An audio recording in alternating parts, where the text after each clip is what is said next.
Olá! Neste quarto roteiro, e atendendo a um pedido, vamos ao cinema com um dos melhores filmes lançados em 2019, Coringa.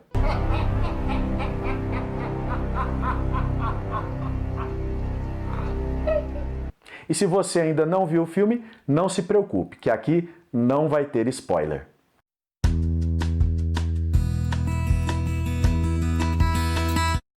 Assim como em todas as franquias da DC e da Marvel, o lançamento do Coringa no segundo semestre de 2019 foi precedido de uma ampla divulgação em todas as plataformas digitais, por meio de teasers, matérias encomendadas ou não, postagens comparando os vários Coringas na telona, enfim, toda essa convergência de mídias que hoje se soma à experiência de fruição. Ainda mais na indústria do cinema que precisa justificar na bilheteria os altos custos de produção. Eu acompanhei boa parte dessa divulgação, motivado principalmente pela experiência do leitor adolescente que lá no início dos anos 90 teve acesso a uma das edições da graphic novel Batman, A Piada Mortal, do premiado roteirista Alan Moore, e que se tornou um clássico dos quadrinhos. Depois de ver o filme em meados de outubro e depois de ter passado uma noite de sonhos intranquilos, esbocei algumas impressões num texto e agora retomo com você aqui neste canal. Ficou evidente para mim que o diretor Todd Phillips assumiu o próprio Joker no trabalho de cineasta. Tirou da manga a carta de adaptações de quadrinhos que vem dominando o cinema comercial há alguns anos já, para implodir os clichês dessa tendência. Para chegar a esse resultado, a chave está na atuação de Joaquin Phoenix, cujo trabalho, como você sabe, foi reconhecido também com o Oscar. A questão de melhor performance do Coringa, a meu ver, não está nessa comparação entre Joaquin Phoenix e Heath Ledger, que realmente roubou a cena no filme de Christopher Nolan, talvez até mais do que o próprio diretor tivesse planejado.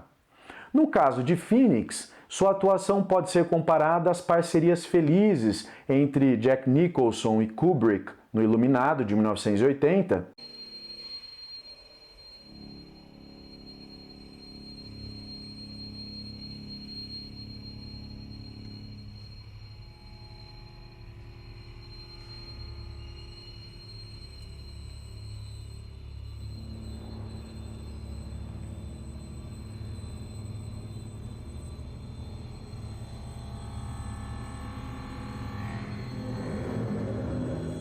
e esse é um exemplo de que um livrinho meia-boca de suspense pode ser transformado num grande filme. Ou também podemos comparar essa conjunção bem-sucedida ao trabalho de Scorsese e De Niro no Taxi Driver de 1976.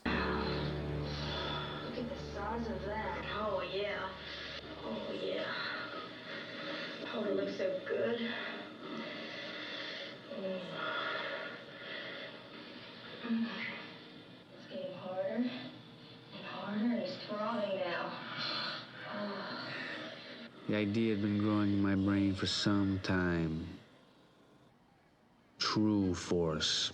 All the king's men cannot put it back together again.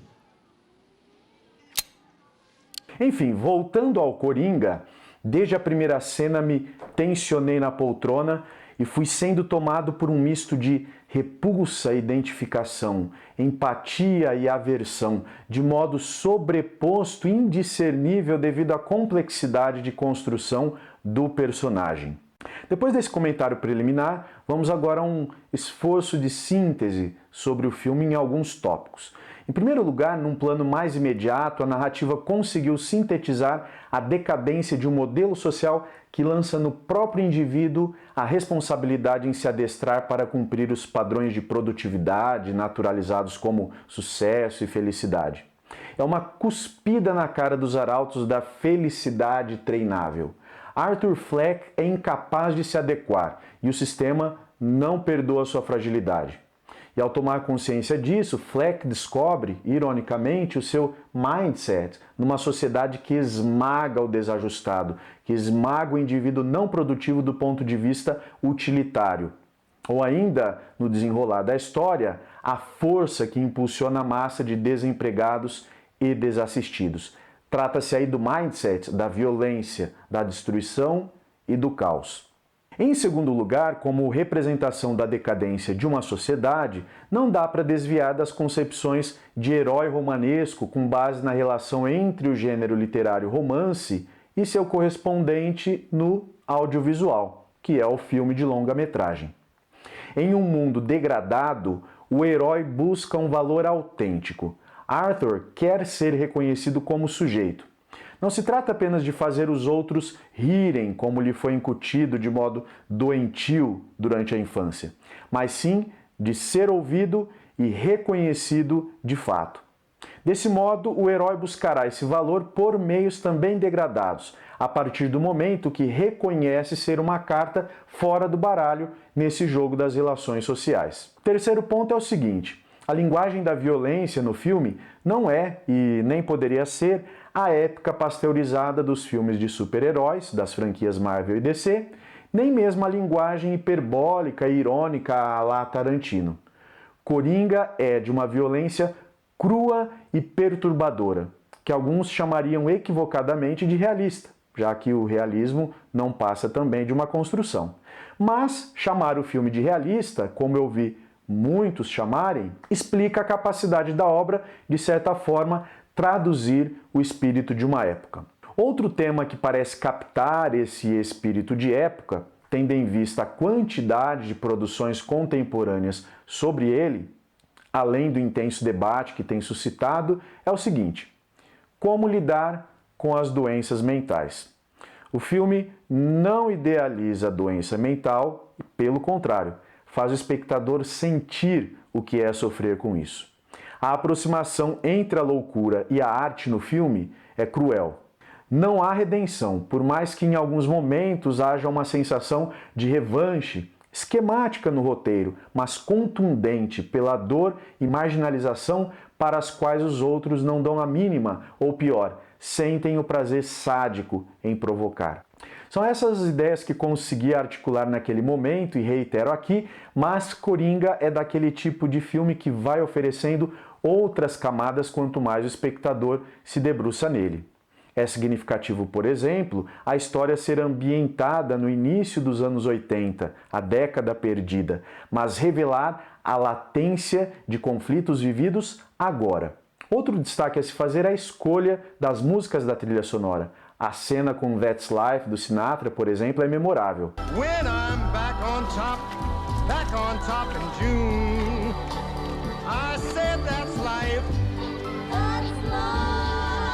And as funny as it may seem, some people get their kicks. Além da qualidade impressionante da trilha original. Enfim, Coringa é um filmaço. Acredito que não haverá outra vez no cinema uma risada tão perturbadora quanto aquela que Joaquin Phoenix descobriu em seu aparelho psicoafetivo.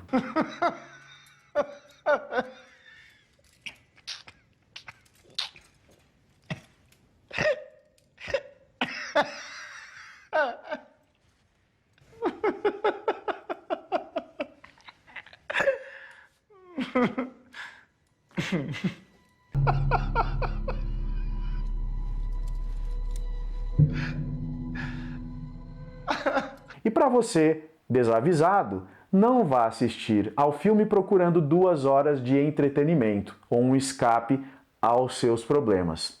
Isso você não vai encontrar em Coringa.